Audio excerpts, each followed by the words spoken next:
Hapa ni Mabatini na mimi ni kukaribisha sana kwa moyo mkunjufu kuambatana pamoja nami ninapokuletea matangazo haya.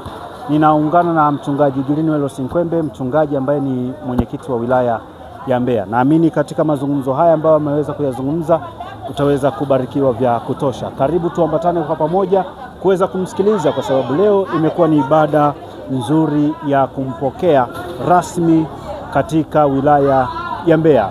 Na wewe mtazamaji ni sehemu ya ibada hii. Karibu tuambatane kwa pamoja katika kupokea kile ambacho yeye mwenyewe anataka kukizungumzia, ikiwemo malengo na matarajio ya kuendeleza kazi ya Mungu ndani ya wilaya ya Mbeya. Mimi ni Hobokela Ruinga. Karibu.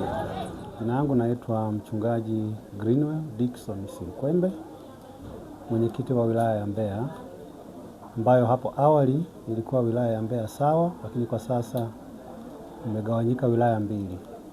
Upande mwingine ni wilaya ya Uyole na upande huu ni wilaya ya Mbeya.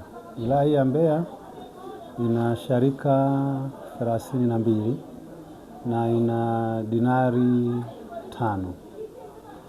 Na matarajio ya wilaya yetu kwanza kabisa ni kumtumikia Mungu kwa matendo na kwa kujitoa, na malengo makubwa ya wilaya hii ni kuwafanya Wakristo waende mbinguni.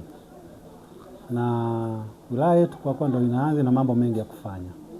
Moja ni kuboresha maisha ya kiroho ya Wakristo wa wilaya hii, ili maisha yao yakomae kiroho na yawe thabiti.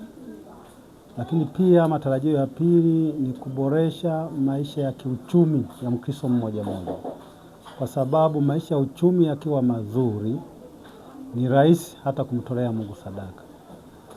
Maisha ya Mkristo yakiboreka kiuchumi, hata kanisa litaboreka kiuchumi. Na Wakristo wa wilaya hii tutahakikisha kwamba hakuna Mkristo anayemtegemea mwingine kwa maisha ya kimwili. Kila mmoja anatakiwa afanye kazi, ashughulike, na tutahakikisha kila mtu ana kazi ya kufanya. Akiwa na kazi ya kufanya ni rahisi kumtumikia Mungu. Hata manunguniko hayatakuwepo katikati. Lakini pia matarajio mengine zaidi ni kujenga ofisi za wilaya. Wilaya yetu ambayo haina ofisi, na tupo pale Kadege kwa muda, majengo yale tumeazimwa. Lakini matarajio yetu ni kutafuta viwanja, na kwa kazi hii iliyopo tutahakikisha tunamhamasisha kila Mkristo awajibike kumtolea Mungu sadaka. Wafadhili sisi ni Wakristo wenyewe. Hatuna msaada kutoka wapi wala wapi, ni Wakristo wa ndani wenyewe. Na kwa kazi walioifanya kwenye wilaya ilipokuwa moja kabla hatujagawanyika, kule wamefanya miradi ya mabilioni pale. Lakini tunaamini hata tunapoanza Mbeya mwendo ni ule ule na hatutarudi nyuma, tutafanikiwa. Hayo ndio matarajio makubwa kwenye wilaya yetu ya Mbeya. Furaha yangu kwa kweli, mimi najiona kama ni mtoto yatima ambaye Mungu ameniinua sana, na hao Wakristo wa wilaya ya Mbeya naona kama ndio wazazi wangu, kwa sababu jinsi walivyoitikia kunipokea, jinsi walivyonitia moyo kwa maneno yao na matendo yao, nimefarijika. Na kwa kweli nina deni kubwa sana la kumlipa Mungu kupitia wao pia, maana Mungu ndiye aliyewaleta, na mimi nimefarijika na nimefurahi sana kwa sababu mwitikio wao umeonyesha kwamba kwa kweli wako tayari kufanya kazi na mimi.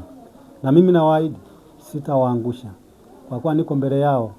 Nitahakikisha tunafanikiwa kwa mipango yote tuliyoipanga kama wilaya yetu ya Mbeya. Amani ndio kila kitu, na si kwa kanisa tu, hata kwenye taifa pia. Kukosekana kwa amani ni kukosekana kwa kila kitu, hata kwenye ngazi ya chini kabisa ya familia. Hata si hapo tu, hata kwa mtu mmoja mmoja binafsi, akikosa amani yeye kila kitu akienda. Kwa hiyo hata sisi kanisa tunahamasisha sana amani, kwa sababu kuna migogoro ya kidini pia ya Mkristo na Mkristo, Wakristo na wachungaji, unaona, Wakristo na viongozi wao, wazee wa kanisa.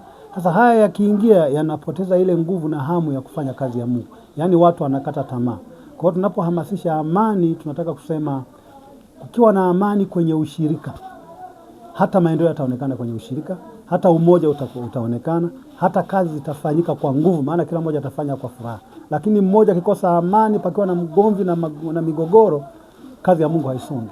inanyamaza kimya. Ni imani yangu kubwa kwamba kazi ya Mungu mtu mmoja hawezi kuifanya. Hata ungekuwa kiongozi, lazima ushirikiane na wale walio chini yako. Sasa basi, mimi kama mwenyekiti, kwanza wadau wangu wa karibu na wasaidizi wangu wa karibu ni wachungaji kwenye shirika zao. Hawa nitahakikisha tunashirikishana kila jambo linalotakiwa kufanya, na wao wanashirikishwa na wanalielewa. Wakishalielewa wao, ni rahisi hata kulipeleka kwa waumini. Na akielewa mchungaji, muumini rahisi kuelewa. Asipoelewa mchungaji, muumini hawezi kuelewa, kwa sababu mchungaji ndio yuko karibu sana na waumini kule, na yeye ndio mfafanuaji wa kila jambo la maendeleo kuhusu wilaya.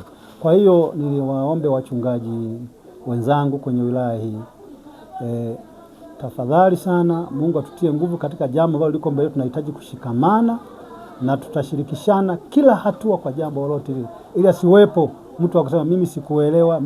Maana asipoelewa mmoja, anaweza kawa chachu kubwa ya kushawishi wengine wasielewe.